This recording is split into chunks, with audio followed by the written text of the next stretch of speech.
Used to go into the woods on my own from age 11 when we moved to the area. It wasn't till I was 14 or 15 that I realized how potentially dangerous it was. One day I was walking along the lower path into the woods and saw two boys around the same age walking towards me. I knew one of them, but not the other. The second boy touched my arm as we passed and I thought nothing of it.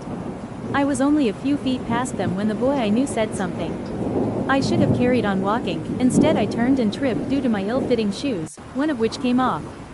As I recovered my balance, one of the boys retrieved my shoe. I held my hand out for it and found myself in a standoff. I could not go anywhere without my shoe and the boys refused to return the shoe without some form of sexual favor as a reward. I was frightened to go home with only one shoe. They were ill-fitting because they were hand-me-downs. My mother had told me there was no money for new shoes and I had to make do with a pair of my grandmother's cast-offs. So I sat down on the grass between the lower and upper paths and waited them out. I was there for more than an hour, holding them at bay with words until they left my shoe and walked away. The clincher was when I threatened to tell the mother of the first boy if anything else happened. To be honest, I never thought that anything would happen because of knowing the family of the boy, but that's what all victims think, don't they? I was lucky. I spend a ton of time in the northern British Columbia and Alberta wilderness fly fishing, hiking, mountain biking, etc. etc. I've experienced a lot, but nothing like that time, as my wife and I call it. We were heading for a remote campground in the headwaters reaches of a river basin. Remote as in 150 kilometers down a highway from the nearest town and then 90 km on rough unpaved back road. Remote enough we only saw one other vehicle in a 3-day weekend that is one of the most popular camping weekends of the season. The weather was warm, sunny and clear with not a cloud in the sky.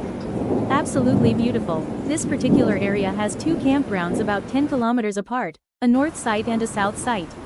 We pulled into the south site first and there was a disturbance in the force. That's the best way to describe it.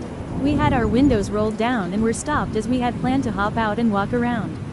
The sun seemed to chill and disappear, almost like we were in a shadow despite the sun being almost directly above us, in a clear sky and no trees overhead. The wind stopped. Completely. Not a breath of wind. All the birds and squirrels were silent. I couldn't even hear the river 50 yards away. In short, my sixth sense developed over years of backcountry travel was in full overdrive. Something was wrong. Very wrong. It was confirmed when my wife turned to me and in a shaky voice and a face draining of color said, I don't like it here. I didn't either. Something was watching us. I've been stalked by a mountain lion, bluff charged by a black bear and snarled at by a grizzly. I don't get unsettled easily. This was different. I reached behind the seat and pulled my 12-gauge shotgun out, slipping 5 Federal Deep Penetrator 1-ounce slugs into the magazine and 1 into the chamber, flicking off the safety. I set it on the dash and started turning the truck around. It was then we noticed that none of the sites had been used recently and there was an old burned-out truck camper tucked into the woods. We pulled out of the site and onto the main road. Almost instantly the sun and warmth came back. The birds were chirping, squirrels chattering and the wind was blowing. We drove the 10 kilometers to the other site, and spent a lovely 2 days camped there.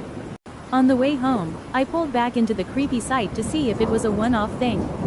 Remember, I'm not spooked easily and trust my instinct. If it had been something like a grizzly triggering my bush sense, he was probably gone. Nope, it was still a bad place. We left and will never go back to that site again. Something truly evil is there. Whether it's current or past, there's evil in that place.